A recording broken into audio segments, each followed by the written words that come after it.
So, thank you very much for spending your Tuesday evening with me, and welcome to a very special live recording of Getting to Grow. But we'll be diving deep into how to scale iconic food brands. This has been driven by your mission to make 100% slave-free chocolate the norm. You're the fourth biggest in the UK, and you've got 4% market share. So that just shows how much market share those real big players are. If gut health is 1 billion and chocolate's 4 billion, we need to launch that health chocolate. That's the way forward. We've now got to start thinking about, okay, when you've got the first 15 people who are super passionate, that's brilliant. But then you go 30 to 40 to 50 people. How do we keep that same passion there? Your brand is built on such a strong following. It's fun, it's relatable. How does storytelling play a role in scaling your brand? And how have marketing strategies, how have they been key to building your brand's visibility, but also educating people along the way? Because you are going down quite a science-backed route with obviously vegan. So, thank you very much for spending your Tuesday evening with me, and welcome to a very special live recording of Getting to Grow. I'm your host, Zoe Fox, if you didn't know. My day job is I head up the out-of-home team at Coconut Collaborative, and then I started a podcast in lockdown, which has gone from strength to strength, and I'm super excited to be able to do things like this now, which is amazing. And on tonight's panel discussion, this is my first actually live panel discussion. I've done lots of in-person ones with just one-on-one founders, but we'll be diving deep into how to scale iconic food brands from 5 million to 50 million and beyond while building a stellar team, and how you guys have done it. It just is amazing, and we're here to dive all deep into it. Our panelists today are founders and leaders from 4 extraordinary brands that have disrupted categories and scaled impressively, all while staying true to their values and mission. Whether you're an entrepreneur, brand builder, or fan of these great products, which you all have in your goodie bags, you'll leave with actionable insights from some of the most iconic brands in the food industry.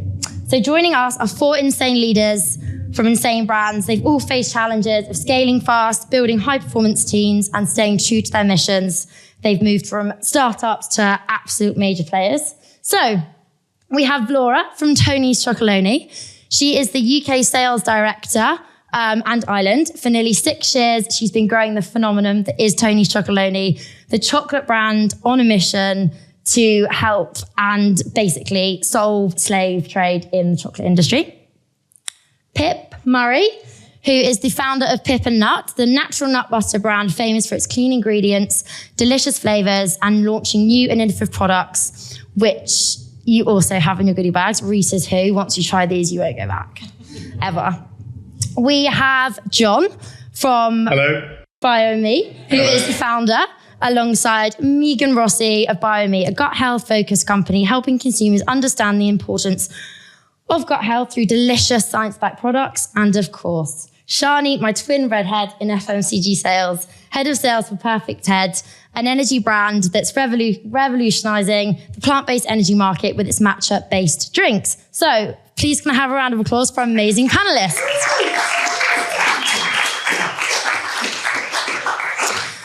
So we're going to hear about how each brand, their journeys from growing their businesses from 5 to 10 to 15 to then some insane numbers from Tony's, and how they've built this along their strong brands and made themselves really stand out in incredibly crowded markets that you guys are kind of dealing in.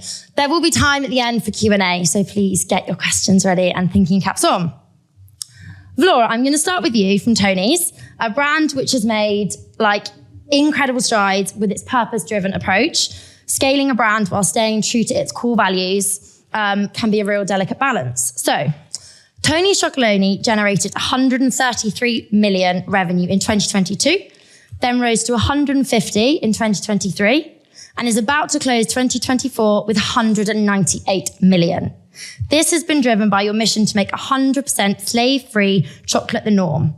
How have you managed the balance, big question, between fast growth and staying true to your ethical mission as the company scales to a market leader? That's quite the introduction, thanks. It's 198 million globally. I'm responsible for the UK and Ireland, and we, in 6 years, have managed kind of quite a successful challenge of establishing ourselves, and we're going to close the year. I was chatting to John earlier. Wow. Anywhere between 39 million and 40 million. 39.5 to 40. I love that. 39.5 or 40. And so I've joined the business before there were any Tony's Chocolonely in the UK. So it's been amazing to be part of that journey. And I guess I've seen the business transform. I've seen it in all different kind of shapes, forms, structures. And go from we were a team of 4 back in the day, back in 2019, to a team of 30 now. But the one thing that has never quite changed is the mission. And it's quite interesting to be part of a business that is all about creating positive change and making an impact. So I remember kind of the very first year, the CEO at the time was Henk Jan, before Douglas joined from Innocent to head up the business at Tony's. And he said something that really stuck with me, which was every decision that we make is about making an impact. So if you're wondering whether you should do something or not, any business decision was always linked to, is this helping us get closer to achieving our mission, which is to end exploitation in chocolate. And I think having that as kind of your North Star really helps stay focused and make the right decision. So I think that's probably the one thing, is having a really clear vision, really clear mission, helps you stay true to the brand, and kind of, I think that's also very true to the way we work and our values in the day-to-day job. I think that's like a really important perspective, because I think when purpose really drives brand loyalty. And speaking of loyal customers, like Pip, your brand is built on such a strong following. It's fun, it's relatable, like a massive identity. And you guys have grown to 15 mil? 18 million now, which is amazing. Turnover, by like embracing the kind of like really fun, vibrant and relatable brand identity. So how has your branding contributed to scaling up, and what challenges have you faced in maintaining that identity? Yeah, great question. I guess Pip Nut has, our identity has been a big part of, I guess, the reasons why I think we've been so successful. I guess when I first created the brand, worked with an amazing agency to kind of bring the brand to life. And a big part of that was about trying to bring a bit of emotion and playfulness into what was quite a traditional and sort of boring category at the time. And it was a category, I guess, 12 years ago. It was basically very brown, lots of monkey nuts, nothing particularly exciting from an innovation point of view, but also the brands on shelf just really weren't doing this really great product justice. So I think from the early days, we did look quite different right from the get-go when we first started speaking to retailers. And it definitely helped get us that cut through, having really like disruptive packaging on shelf. Now I'm going to sort of play on the classic zig when you're zagging, and where do you kind of follow category norms and conventions, and where do you sort of pull away from them and be a bit different? And so Pip Nut was all about kind of owning white space, quite literally. Like white is a key color for us. I mean, colour is a key theme, I guess, for some brands across this panel. But yeah, white was a really key thing for us to get that kind of brand blocking across the shelf, but also our identity itself, highly distinctive, and obviously played and riffed on my name as well, which I think really helps sort of bring a bit more kind of distinctiveness to our product and category. But I think the challenge, I guess, as we're scaling is that, we were successful in the market, other brands started to catch up, and brands, do their refreshes and update their packaging. So you've got to constantly look at how do you continue to kind of pull away from it, but still keeping yourself kind of distinctive in the category itself. And I think that's one thing, paying close attention to your packaging and making sure you're constantly iterating and really challenging yourself as to how you're showing up on shelf, because that is your best form of advertising. So sweat it as hard as you possibly can. But I think also just kind of making sure you define very clearly what are the things that make you so distinctive, and continually repeating them and playing upon them to try and build that moat around your brand. So for us, squirrels, they are a big part of our brand. We have ridiculous amounts of nut and squirrel puns that we riff in and out of across our kind of pods and advertising. It is something we really try and sort of play upon, and it's distinctive to our brand.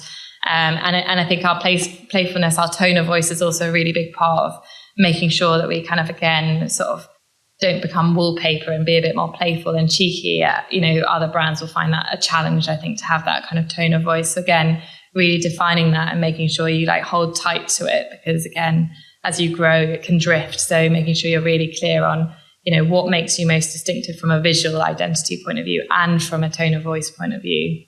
So those are probably a few of the things that I think we think about a lot at Pip Nut. Squirrel tails is, pays a lot of attention to that. Definitely, and you're Pip from Pip Nut, so that also really works. Yeah. And then Shani, you're a fabulous example of this as well, because like you are the green queen. You, Marissa, Teddy, like live, breathe. Your entire brand is green. Everyone that works for you is green, and I just know you as green, and it really works. So how does like storytelling play a role in scaling your brand? Because you've continued like with the green theme, and it is really relatable. Like it's something that I always think of, and you're basically going to be McDonald's one day and just have the colour green and go, everyone's going to, oh yeah, perfect Tez.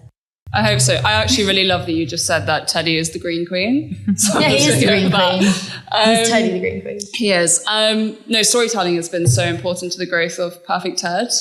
And in fact, if you turn around our account, you can actually see Marissa's face and our brand story on the back of it. And that's because it has been so core to the growth of the business. And for those that don't know Marissa's story, she has ADHD and anxiety. And when she was at uni, she was drinking copious amounts of coffee and Red Bull, which didn't make her symptoms any better.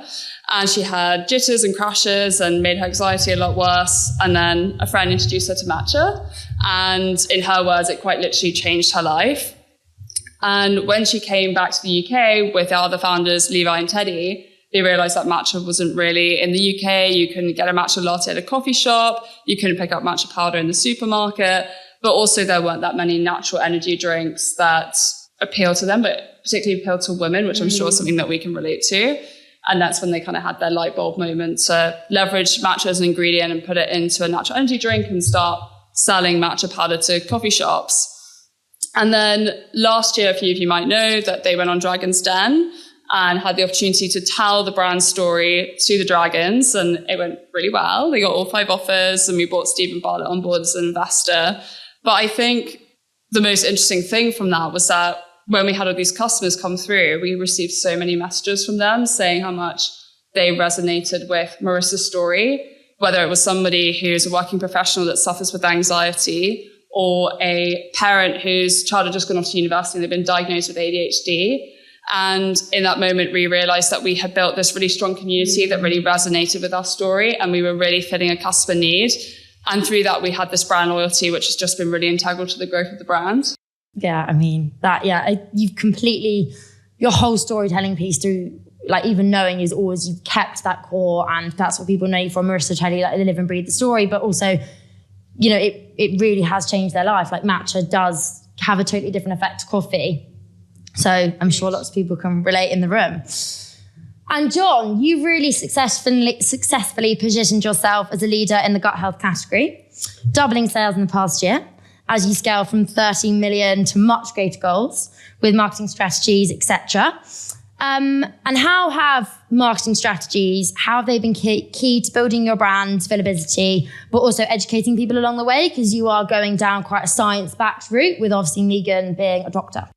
Yes, good evening. Very nice hearing all those other stories. I suppose if there's a thing about us, it's that science piece you just said. So if you don't know, every one of our products is designed by my co-founder, Dr. Megan Rossi. So she is the gut health doctor, and therefore every single product has a health claim on it. So to a degree, we're therefore operating in a regulated market. So our obsession, the answer to your question, I think, to begin with, is we've been product-led. Our entire obsession has been about making products that are best for your gut health, but that taste nice. Because the one thing that unites us on this panel is we're all foodies. So if you don't taste nice, you're not going anywhere. But we absolutely then have to fit the criteria of being good for your gut health.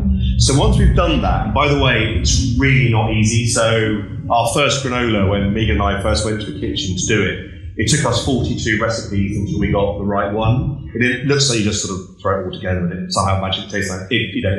It's an obsession. It takes so long when you're talking about obsessing about the white. So we obsess about the recipes. Then once we've done that, and then Mike, our marketing director at the back, if you've got a product that you think tastes the best and is the best, all you want is people to try it. So all we've done for the last 4 or 5 years until this month, it's been sampling, just sampling. Lunch trade show tomorrow, we treated a sampling event. Any way we can find, like tonight, to get our products, people to try it. And we just think if you taste good and you are the best for the gut health, then, well, if you don't convert after that, you're never going to convert. So that's been our obsession. But until this month, where we've just put our heads above the parapet and we're doing our first sort of outdoor campaign. You'll see on buses and tubes. So Mike and I came down today and been running around. It's very hard to take a photo of the bus, so you have to jump on it and then jump off quickly, take a photo and jump back on again. So it's our first test of just, does that have the impact on our sales we'd like it to? Does that get the gut health message out there? But before that, product-led.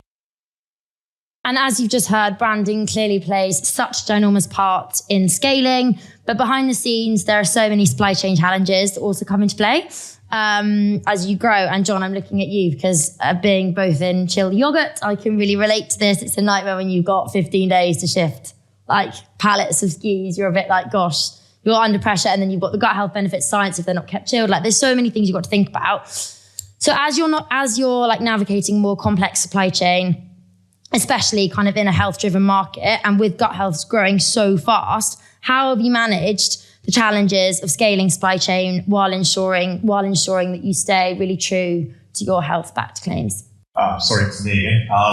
I'll do this one, then be quiet. So here's the thing. So we've been going 5 years. We'll be 5 in November. And my old job used to be marketing in big food companies. So I'd never done the operation side before.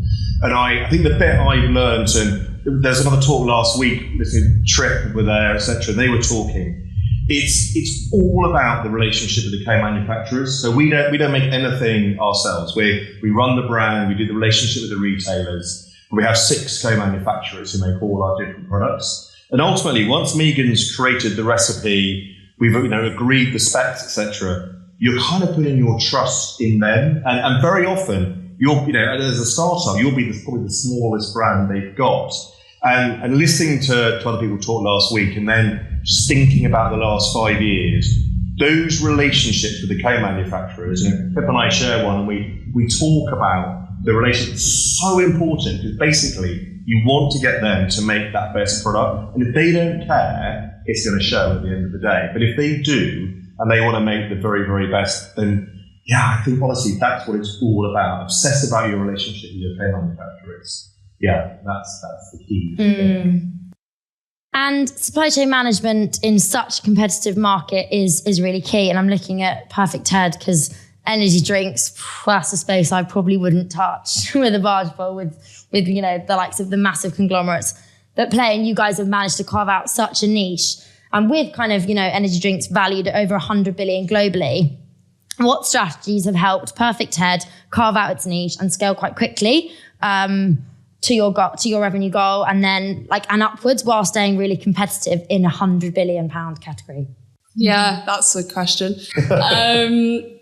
I think that our biggest niche that helped us scale was probably our outside the box thinking. When I met Teddy, Marissa, and Levi, there were a few things that stood out to me about them. They were very ambitious, very driven, very entrepreneurial. They were also very young entrepreneurs who had never had a business before, and they never worked in food and drink before. And as a result, they were incredibly naive. And I honestly say that in the best way possible because I think that was their superpower. And Pip, I don't think you had food and drink experience before, right? So you probably resonate with that.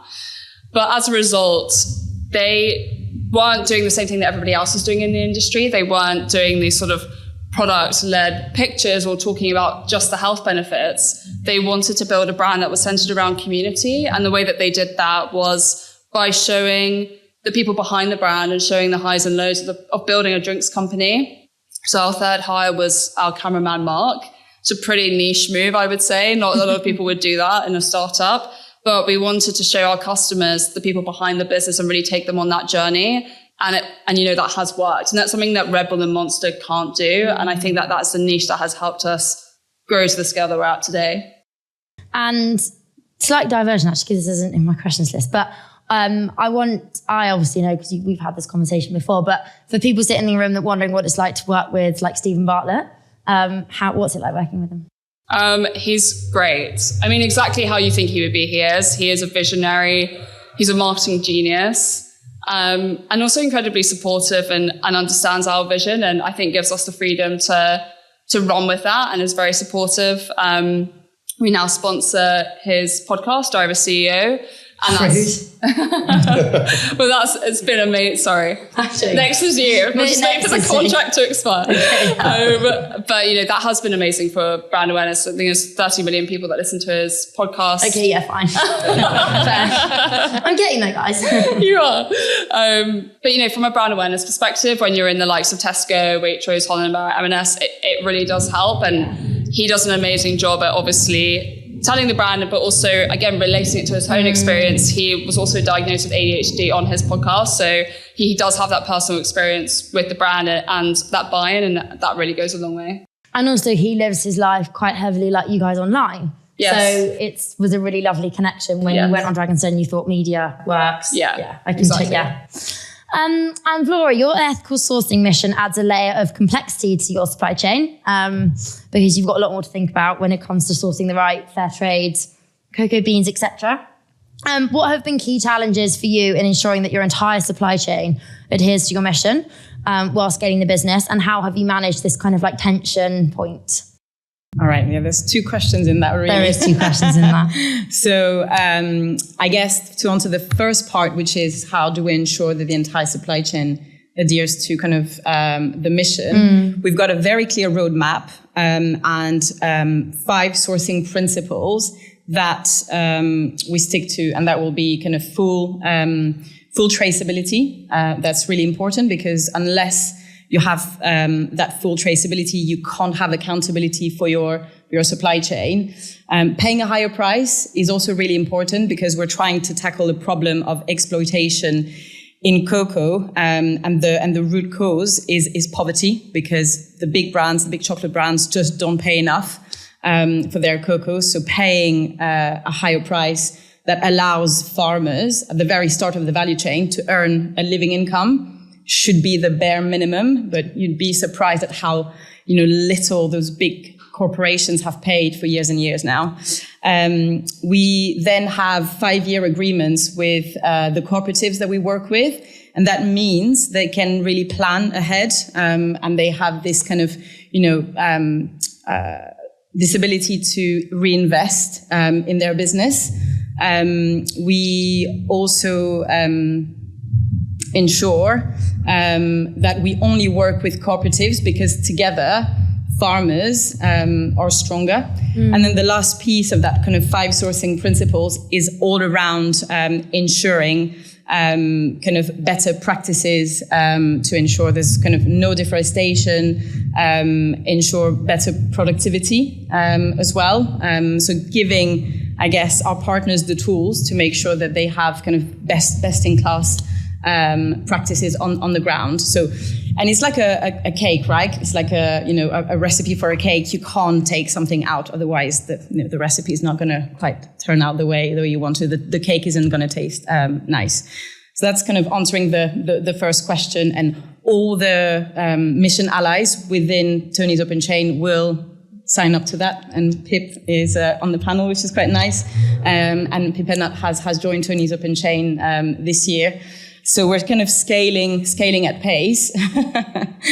And I guess the second part to your question was, what were the challenges within that? And I think from a selfish perspective, being in the commercial function, that also means that having kind of full traceability and a fully segregated supply chain limits the number of partners, kind of, I guess, factories, commands that we can work with, which means longer lead times when it comes to bringing innovation products, to market.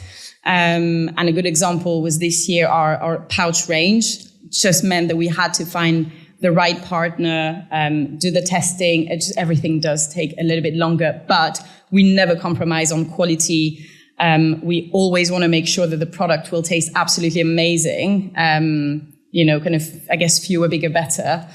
So yeah, I'd say that lead time is probably kind of the number one constraint that I see in having that fully segregated supply chain. And has that lead time impacted like things like out of stocks on shelf? So have you had the stock, it's been brought to market and then you've had a gap in supply because of, obviously you've got your partner at that point, but has it then been, they haven't been able, because they might not then be able to get the right ingredient? Does it have like a real long knock-on effect? I think, being a bigger business now, like we've not really suffered from kind of out of stocks because we always work quite collaboratively and we can always, ask our German friends whether, there's maybe a little bit more, that we can get from, or, the Netherlands, which is still our biggest market. So we've not really suffered from like, challenges of out of stocks. And I think the team has done a quite good job of forecasting up until now. Yeah. So touch wood.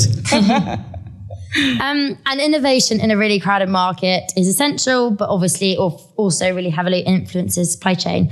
But with that pressure often comes growth. And Pip, you are an amazing kind of example of this as well, because you've gone from peanut butters to your amazing peanut butter cups, which I remember when they first came out and I was like very in my infancy in FMCG and was going to like all these different events, just trying to get my hands on like goodies and try loads of things. So now having you on the panel is like pretty surreal.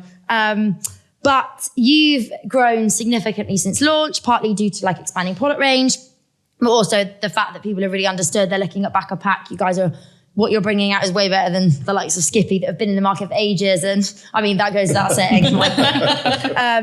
And congratulations on your most recent bars, which I'm yet to get my hands on. So how do you decide which new products to develop, balance it all, and what impact has product diversification had on helping your brand grow? Yeah, I mean, innovation is notoriously tricky, and it can sometimes feel like an easy opportunity for growth, but actually getting innovation to stick and land well in the market is really difficult. And we've definitely had some things that have failed along the way and have had some lessons learned. I think my first probably bit of advice, I guess, is always nurture the core. You can always do more within your core kind of market. Ours is nut butter and peanut butter. So innovate there first. So there's probably more opportunities than you realize there just to kind of really grow and establish yourself. And certainly over the years made mistakes probably trying to move too quickly away outside of our core. And actually there is something to be said about really focusing and doing a few things very, very well, and not sort of spreading yourself too thinly. Starting really at the core of where you are from a kind of product point of view and slowly creep out. For us, sort of leapfrog into cereal bars was sort of an exciting move for us this year. And a big part of that was like, well, I guess for us, we're predominantly eating at breakfast. So where could the next occasion be? And so cereal bars and something that's more kind of breakfast orientated felt like a natural kind of step out. And I think the thing to think about is that it has to make sense for the consumer, and you can't pull yourself in too many different directions. Otherwise you'll be scattered across the store, and you'll also start to kind of dilute, I guess, what it is that you stand for in the consumer's mind. So really thinking about when you're starting to expand from your kind of core product range, how do you kind of do it slowly into kind of adjacencies and make sure that there is a kind of clear thread that runs through it. But really try and do less better is probably my biggest tip, because as soon as you add sort of new categories or additional categories into your kind of portfolio, you get supply chain complexities. We've got extra factories. You've then got more kind of buyers that you have to speak to in different categories, and you've got to build the relationships all the way up the top at different categories that you're in. You've also then got to split your marketing budget across multiple different categories. So therefore, instead of just going deep on one area, you've got to invest in a whole new range of impulse products. So you can see how over time it starts to add and add and add. And as a small brand, is still relatively kind of limited from a budget and a people point of view. So see it as an opportunity for growth, obviously, but again, focus in and not try and go too quick in other areas, would be my advice. That's a really good point, actually. And again, segueing off my questions, but that's what these live events are for. Has anybody here felt like they might have scaled too quickly on something and it was a kind of a bit of a mistake and had to go, cool, we weren't quite ready for that one? Definitely. Okay, please talk about it. I mean, in our sort of third year of running the business, so sort of 10 years at the end of this year, we launched a range of almond milks, which you can't see anymore because we delisted them a couple of years after launching them. And that was a really good example of like going far too quickly into innovation, into a really big category that was also, almond milks were starting to decline at the time that we launched. And it was just incredibly crowded. And we were a really small team trying to grow our nut butter share and business whilst also landing into a totally new space with a totally different kind of product to make. And I think it was a classic one of like seeing an opportunity and probably running before really thinking about the opportunity. So that would be for me like case in point of it was too quick, too soon into another space. Maybe it would have worked if we'd done it a little bit later down the line, I think, and had a bit more budget to be able to put behind it. But we were just so kind of resource limited from a budget point of view and people that it didn't work. And we had to make a choice. Either we, it was kind of like, let's focus back on our core and make sure we're really solid there before we kind of go elsewhere. So it's such a blessing being a small brand and having like no red tape to be able to do things like that. Because if you've got, category teams and an MD that you've got to sign it all past, it kind of does sometimes make it really difficult to do things quickly. But in the same breath, it means that you can run with potentially not the category and the guidance that you might have needed. Yeah. So it's like a double-edged sword, being able to innovate that quickly. Totally, yeah. Yeah. But also a great example of how sometimes, even... Yeah, and you learn through it. It's not always like a completely negative experience. It's something that you kind of grow off the back of. And it's a healthy tension to always hold. It's like how fast you want to move, and to get something to market, you want to be first. But sometimes you might not necessarily do it in the best way possible. So it's a balance. And I think you're always holding that in tension in a good way as a small business.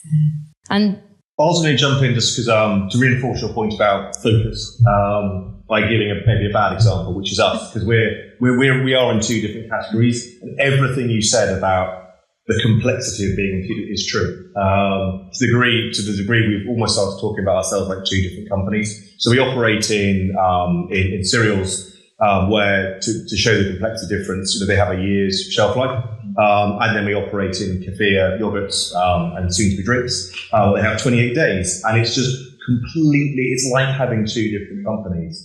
So we did it for all good reasons. Those are the two categories where gut health is growing the fastest. So if you want to be the leader, you kind of got to play there. But my gosh, has it given us that complexity? And yeah, we do sort of internally now started to talk about ourselves almost as two companies because they're so different. So if anybody here is thinking about, you've got a one category, I think your advice 90% of the time stick to that one category because it just does add a lot.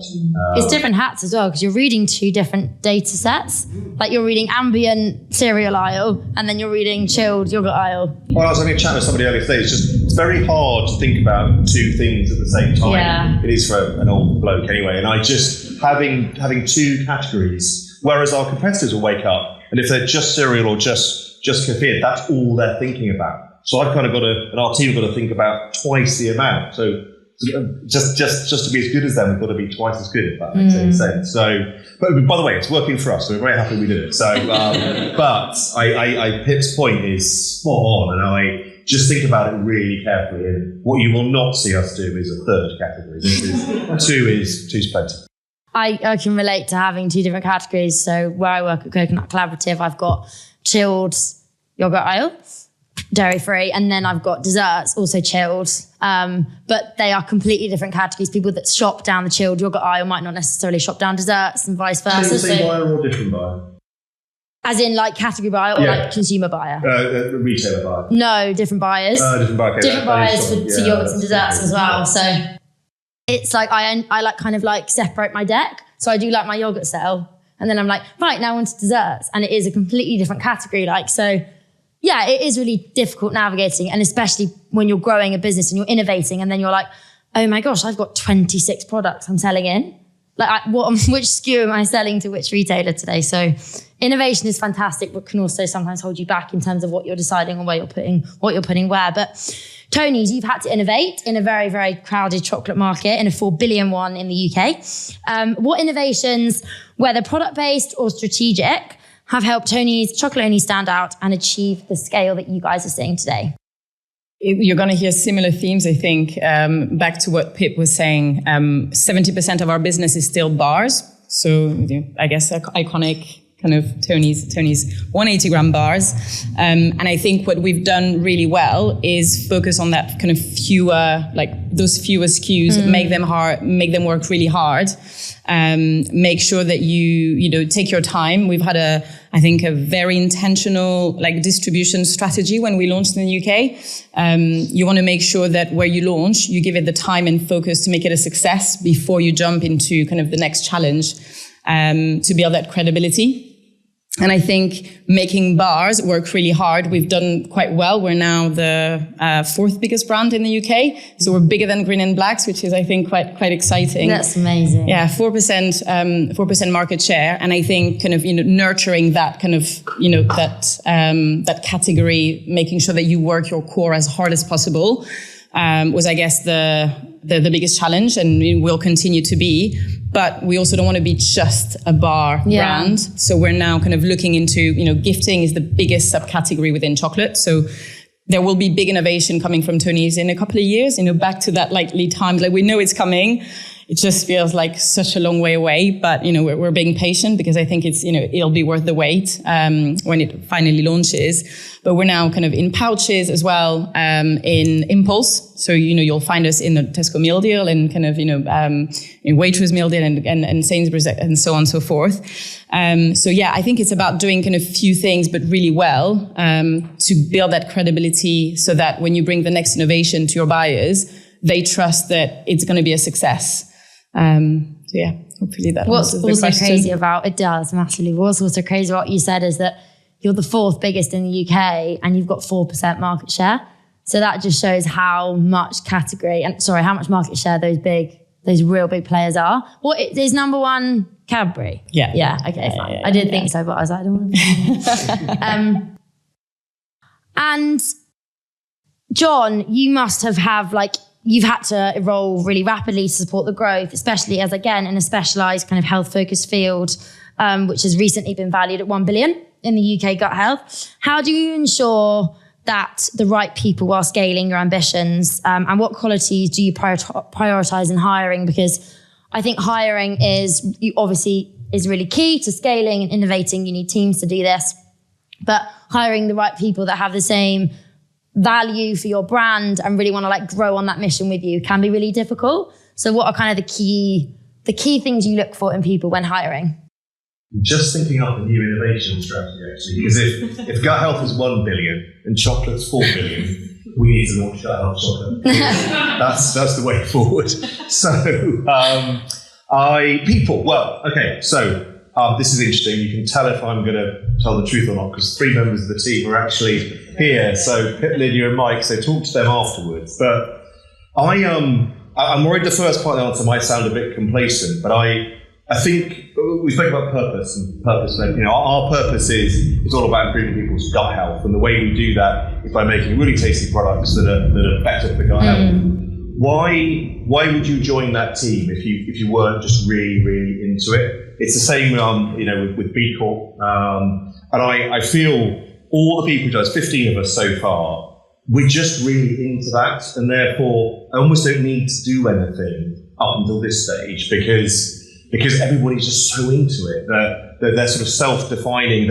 Imagine if we tried to do something that didn't have good for your gut on it. It wouldn't be like you're put on B Corp. Imagine you put out a product that didn't fit. I mean, your team wouldn't let you.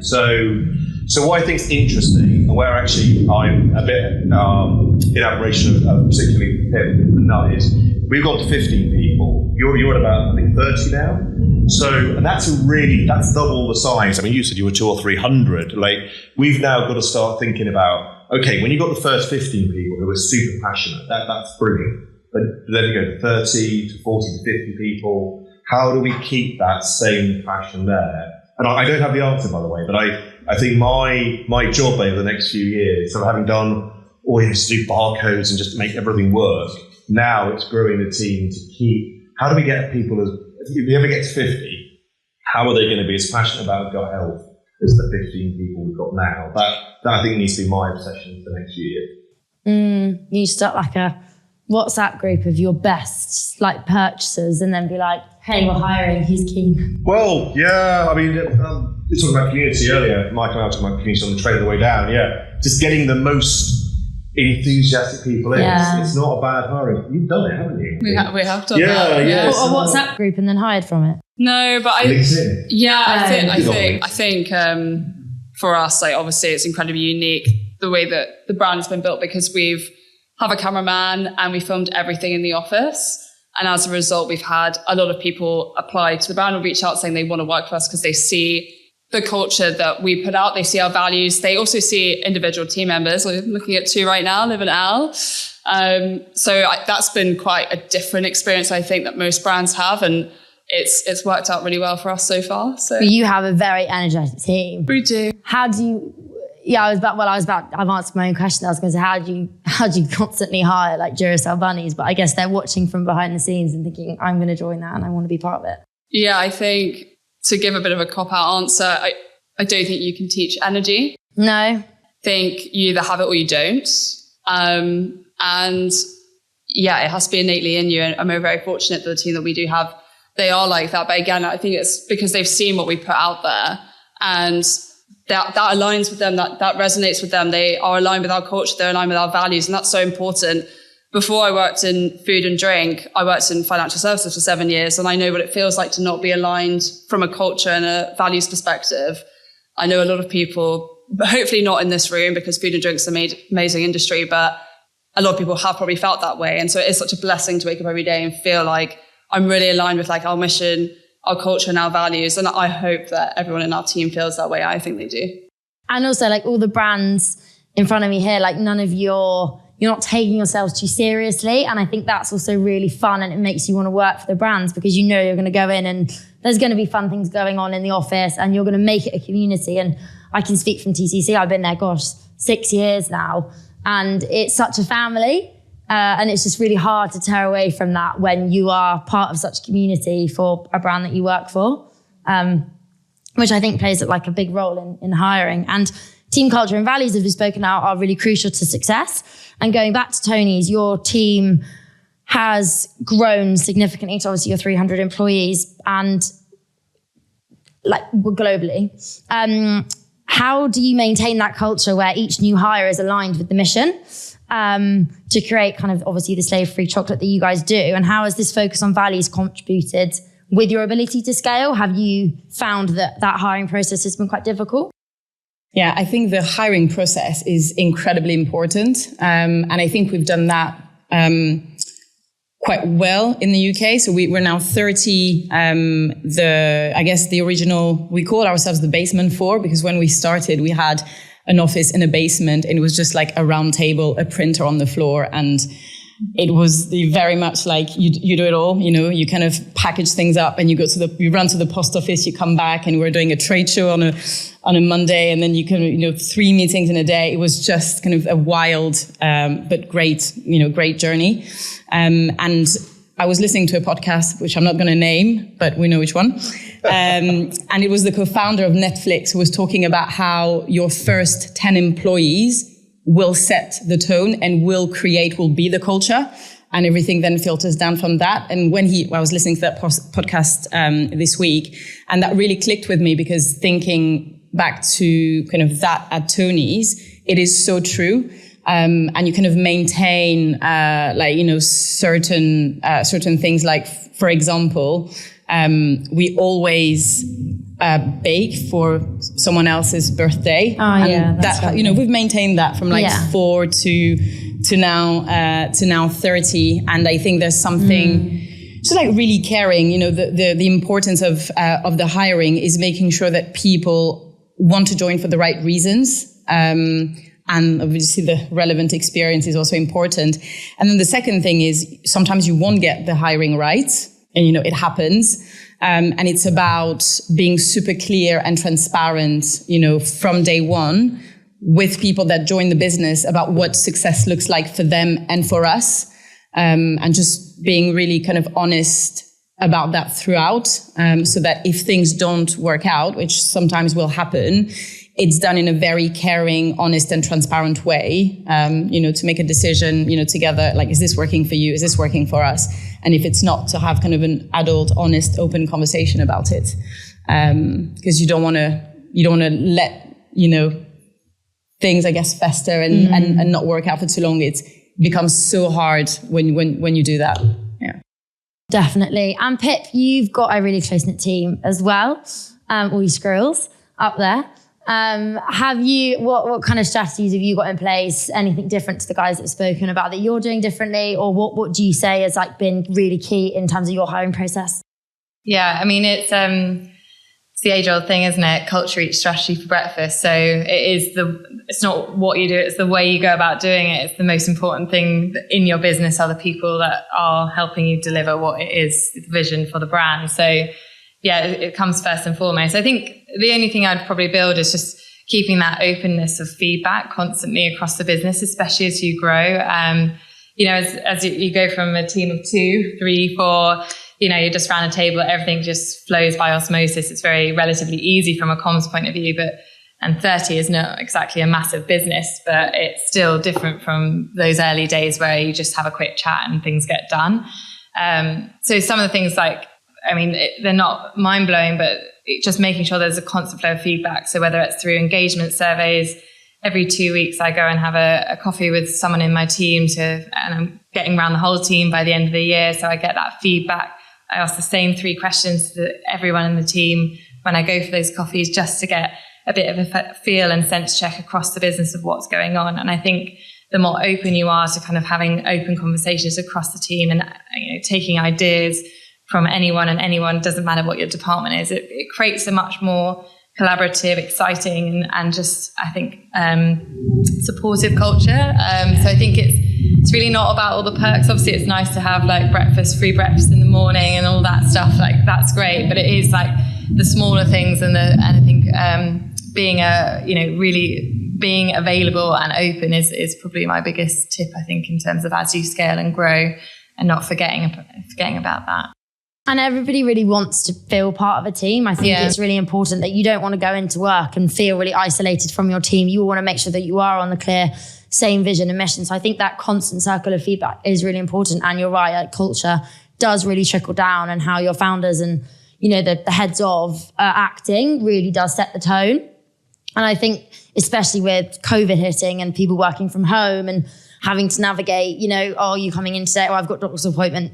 Allowing that that as well is really important. The flexibility around work now. So it is a really tricky balance because you want your employees to feel like really empowered. But then if you're managing, a team of quite junior people, it's also really difficult to manage their time if they're, working from home. So it is really hard, especially with the flexibility now that is kind of expected. Yeah. I think that's something that big brands must really struggle with, keeping all their employees in checks all the time. And I know we've touched on this a little bit briefly, but expanding into kind of new markets and innovating into different markets, what have been some of the biggest challenges within that? So we've spoken about how obviously expanding into nut milks did too quickly, but I guess, Shani, for you, would it be more like pack format? So from going from single cans to selling into 3 packs into Tesco's and Sainsbury's and all that, has that been kind of an issue trying to find co-packing and manufacturers? From a supply chain perspective, no. Gosh, she's just doing it right. No. It's been awful. No, and I'm laughing because I think probably everyone in this room knows what it's like to have supply chain challenges, and we definitely have had our fair share. When I joined the company, we had 3 products. We had 3 energy drinks. In retail, in less than 3 years, we now have 21 retail products. It's been phenomenally quick growth. I think the biggest thing is we have 3 manufacturers just on the matcha side. Our matcha obviously comes from Japan. It's really long lead times. We recently released some MPD. We launched flavored matcha powder and matcha Nespresso pods. And we obviously put together a forecast, that we thought was really solid. And those products ended up performing incredibly well, 5 times the expected forecast. And it's been really tough. On one hand, yes, it's a great challenge to have. A lot of people say that. on another hand, we've launched with lots of new retailers, and we want to make sure that we're giving them the best service possible and that we're maintaining that trust in the relationship. So it is quite hard.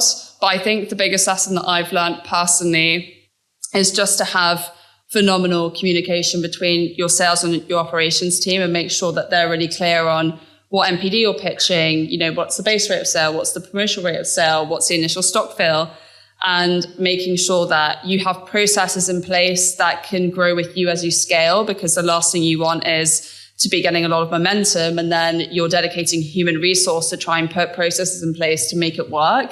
You need to be really focused again on delivering for the customer, making sure that you're helping them hit their goals, whatever their internal KPIs are. And again, keeping that great relationship and that trust going is so important. I mean, you guys have also had like rapid expansion, like 900% year on year with your like massively digital kind of faced approach to marketing. What have been most effective in terms of marketing strategies in scaling your brand? A few. I think like digital strategy has been really interesting for us. And like, for example, if I take our online strategy, so when we went on to Dragon's Den, we decided that due to limited resource of both human and financial, that we would focus on our e-commerce platform to take all the sales from Dragon's Den. And we didn't obviously know how many people would come through, how many customers we'd get, but it was, it was great. And the website didn't crash. That was a success. And we wanted to leverage that to then have that community of people that we could then email and obviously have them and speak to them. But actually, as a result, we ended up not focusing on Amazon. And it was the right decision for us at the time. But on the night of Dragon's Den, Perfect Head was more searched for than pregnancy tests and energy drinks itself, which is pretty crazy. And obviously in hindsight, that was a bit of a missed opportunity. And this year we've really focused on our Amazon channel, because what we found is that customers will try our products at one of our out-of-home customers. They'll go into one of our leading coffee chain customers. They'll pick up maybe it's a vanilla matcha latte, and then they'll want to replicate that at home. And people aren't just going to Google anymore to find that. They're actually going onto Amazon, and they'll ask the barista, what matcha powder you're using. They'll say Perfect Head, and then they'll find our Amazon page, and they'll often buy it with a vanilla syrup and maybe an Oatly, for example. So that's been really interesting to see that halo effect of how our external sales and our home sales has impacted our online sales. But we've really dedicated a lot of resource to online. We've been putting £400 a month on our Amazon budgets for our ads, and within 6 months we're the 4th best-selling matcha brand. It's a £600,000 channel for us. It's profitable, and we're investing more money to obviously try to get to that number one spot, which I'm pretty confident we'll get by the end of the year. Watch this space. That's amazing. And Pip, do you tend to focus more on digital, physical? How does your kind of marketing strategy, how's that helped you really scale? It's changed over the years. In the earlier years, it was very much kind of below the line activity, and we focused very heavily on kind of partnerships, trial, a lot of what John was saying about if you want to get people to convert, you need to get them to trial. So events was our real heartland, and making sure we were really kind of delivering the best serve possible. So we did lots of things like toast bars, where we'd do these amazing like sourdough toast bars at Nike events, at Lululemon events, all in the early days. And they were a lot of fun and a lot of scrabbling around at the same time. But I guess it's that kind of tension now as a kind of national brand trying to support kind of national listings and rate of sale across the board. So we do dip our toe into a bit of above the line advertising, and we've done sort of a mix of different things from TV, a bit of TV, as well as also sort of tube and bus size and things like that. But I think the key is just making sure that from our point of view, like the creative is as focused on as much as the media that you're buying, because you still won't ever have the media budgets that you're going to be able to compete necessarily with like the Unilevers. So how can you make your creative as sort of attention grabbing as possible? And I heard this great thing the other day that really resonated, or that I was reading on LinkedIn the other day around, when you're in a kind of relatively commoditized category, which kind of peanut butter is quite commoditized, when it comes to kind of advertising, you almost have to be a bit different and a bit more kind of disruptive to try and get people's attention. But if you have a product that is more unconventional, then you need to play to more of the kind of norms and be sort of explain a little bit more and be a bit more explicit about what it is that you do, if that makes sense. And so our job is to try and be that disruptive and be trying to get people to reconsider, I guess, the product, which more often than not, when they walk past the shelves, they just kind of pick up what they normally buy and carry on. So trying to think a bit more differently, even when you are dipping your toe into more traditional forms of media. But yeah, it is a real mix. I mean, with our bars, which are right at the early days now of getting them out in the market, it's all back to sampling and trial in those kind of early tactics. But digital, yeah, to answer your second part, it is part of our mix, and certainly our kind of e-com as well is a big focus. We've got a relatively big kind of email database that has pretty high open rates and conversion on it. But really it's sort of the one part of the mix now. And actually we don't pay a huge amount from a paid digital media, although I'm starting to think we need to do a bit more having listened to you. But it is more just a community, kind of a brand love piece that we really nurture there. But we do know that to kind of drive the brand forwards, we do need to invest. So yeah, a bit of both now.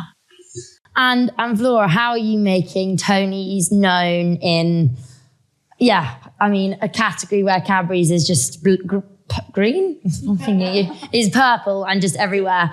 I think with you, I mean, I obviously live and breathe FMCG, so I kind of, live and breathe it, so I know it very well, but I see you everywhere. And, you know, your out-of-home team and your sales team must be so on it, because there's probably not one independent coffee shop I ever go into where I don't see Tony's, and that's my marketing. So what's been kind of your strategy? Yeah, so I think similar themes again, like when we launched in the UK, the first 2 years were very much about, you know, we picked 2 grocers that we're going to really work with and sort of build the category story. But on the other hand, the intention was to really just get out and about and build as much distribution in your kind of independent, like local shop, in, you know, your farm shops, your delis, support with lots of samplings.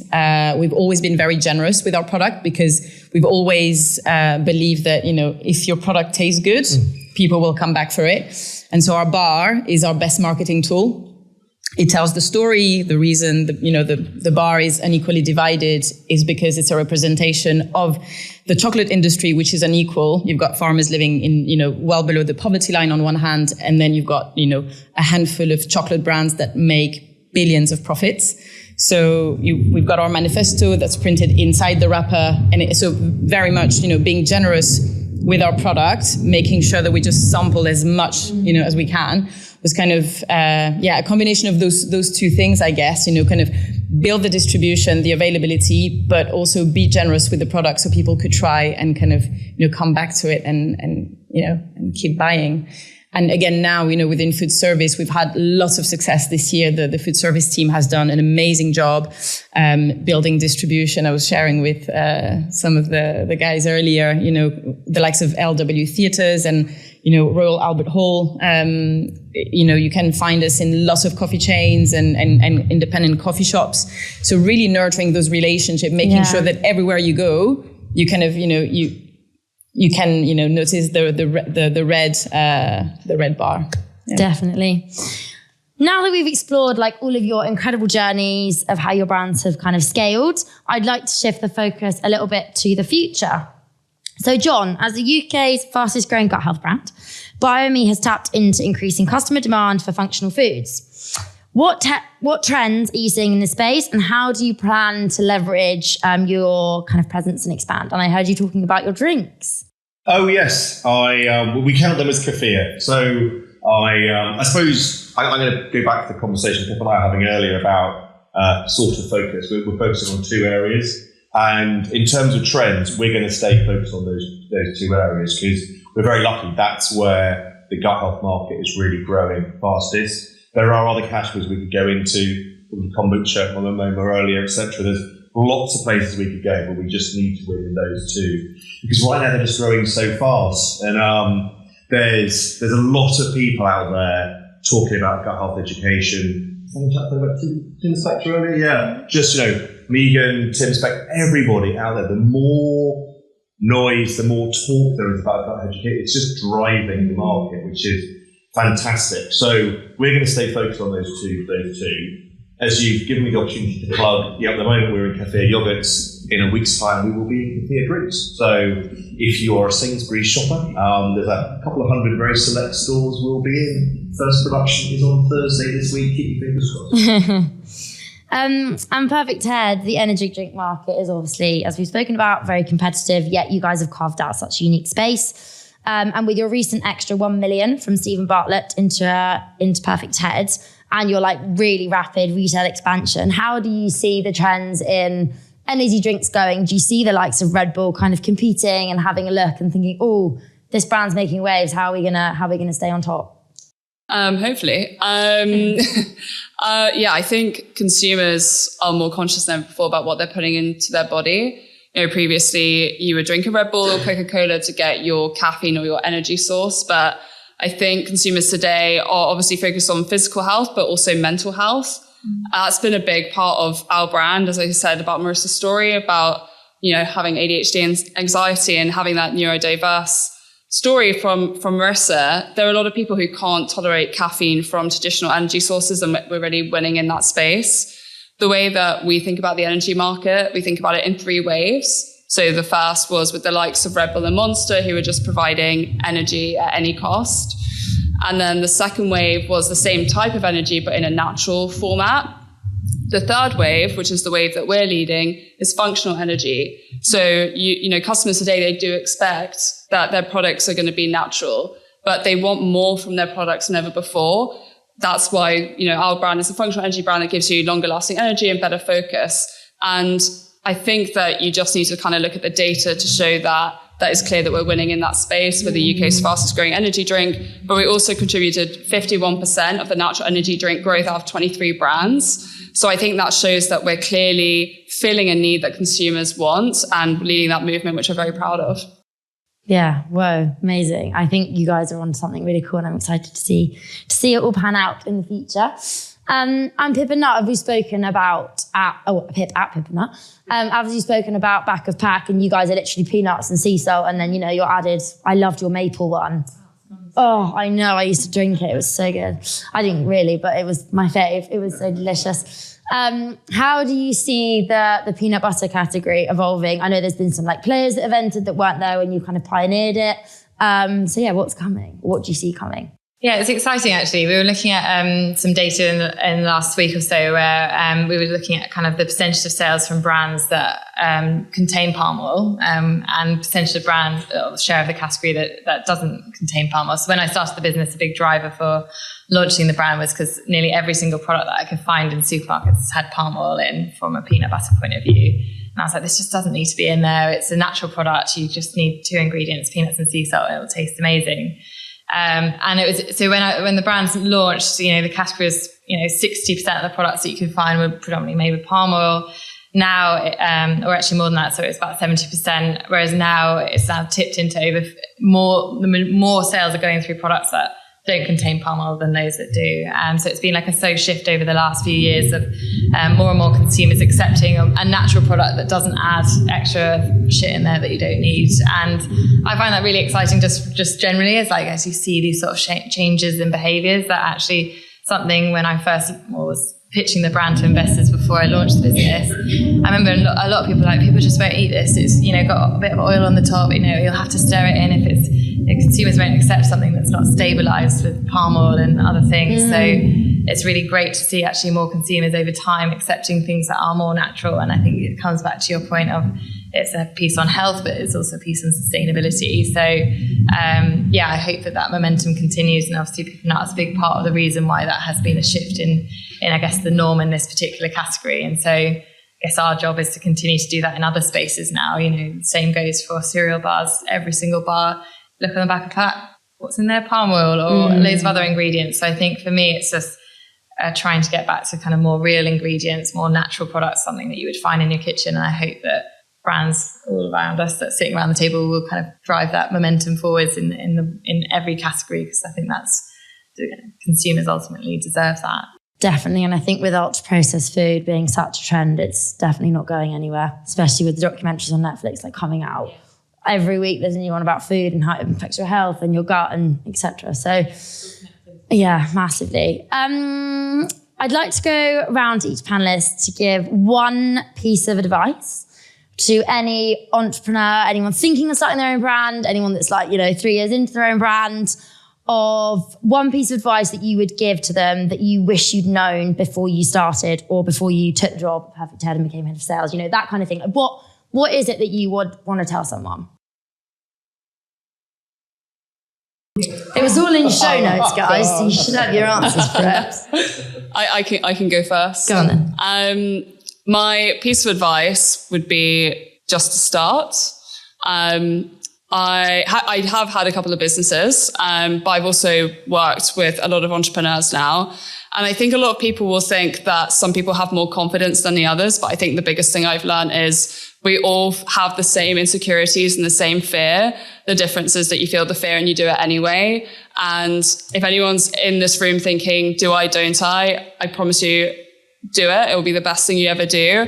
We're all in the same boat. The only way that you're going to learn is by going for it. So yeah, my advice would be just start.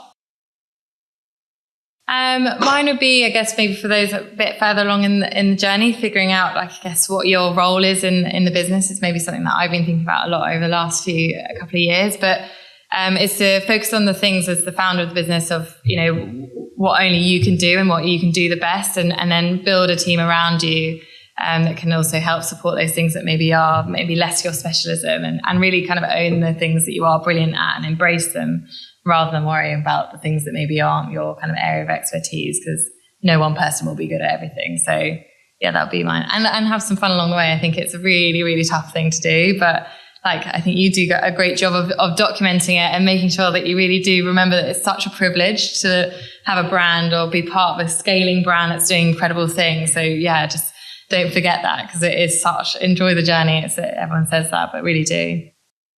I'm going to start with something I'm glad I didn't know, if I can put it that way. Yeah. Which, because the whole thing about just get stuck in is true. What I am glad is I didn't realize how bloody hard work it is. Naivety at the start is your superpower. Maybe there's a difference. I'm older than most people. I'm 53. I'll declare. And I had lots of nice, comfortable jobs before I did this that I don't think I really appreciated enough at the time. Getting that lovely monthly paycheck, a nice office, all the rest of it was brilliant.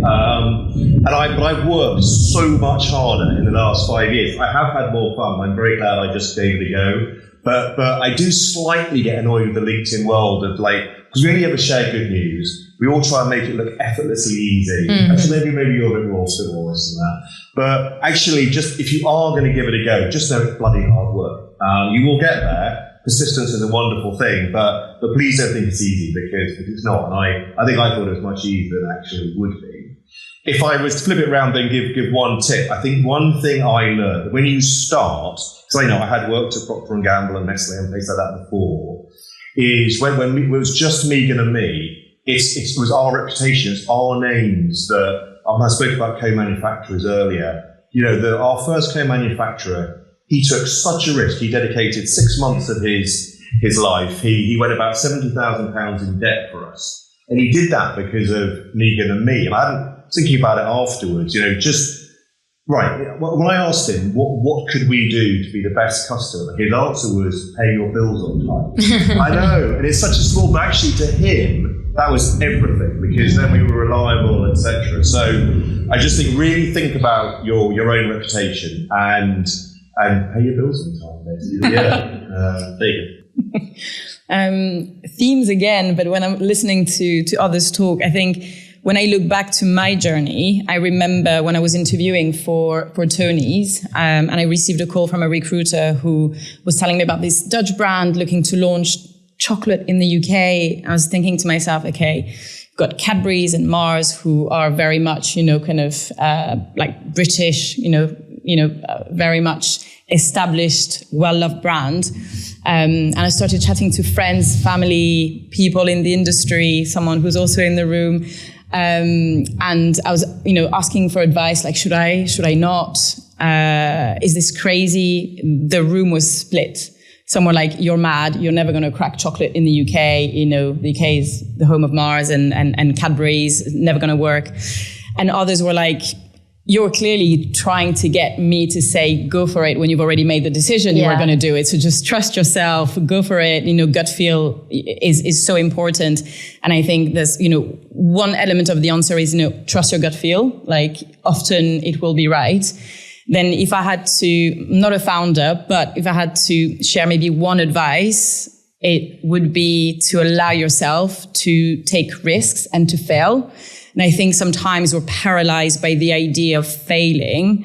But actually, if you show a bit of vulnerability and allow yourself to fail, show your team that it's also okay to fail. That's how you learn. You make mistakes. Okay, you get up, you go again, you learn from those. And the key thing is, learn from them. Like, don't make them twice. That, making them twice is not okay. But just, allow yourself to take risk, because that's how you're going to move forward and continue kind of learning, progressing as an individual, but also that means you take the business forward. Maybe be vulnerable, and it's okay to make mistakes. That's how you learn. Well, massive round of applause for our 4 amazing panelists. Well done. Well done.